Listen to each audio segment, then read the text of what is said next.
ጥምቶ ዘቋምቶ የለን ብዘይካኡ ምልአት ልበይ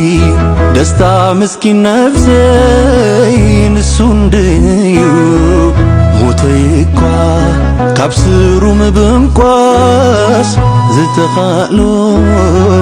ይኣምኔ ኢየሱስ ዘይክእሎ እንታይ ኣሎ አሳጊሮኒ ተሳጊረ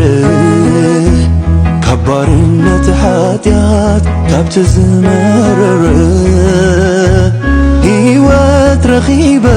ብጎይታይ ናይ ሞት ታሪኸይ ተዓትዩ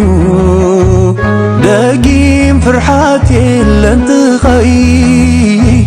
ምድሓነይ ተረጋጊጹ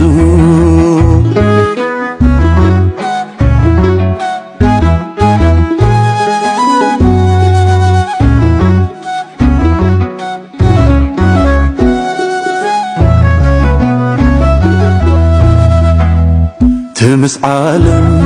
ዝቆረነኒ ሰንሰለተይ ኣብ መስቀሉ ሕይወቱ ይቡስ በቲኹለይ ንመርገመይ ምስተሰከሞ ኣብ እንግዳዑ እነኹ እኳ ደው ኢለ የመስግን ብሰላኡ አሳጊሮኒ ተሳጊረ ከባርነት ኃጢአት ካብቲ ዝመረረ ሕይወት ረኺበ ብጎይታይ ናይ ሞት ታሪኸይ ተዓትዩ ደጊም ፍርሓት የለን ትኸይ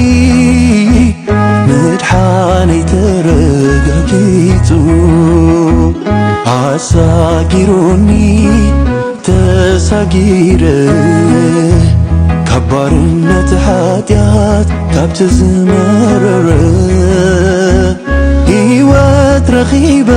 ብጎይታይ ናይ ሞት ታሪኸይ ተዓትዩ ደጊም ፍርሓት የለን ትኸይ ምድሓነይ ተረጋጊጹ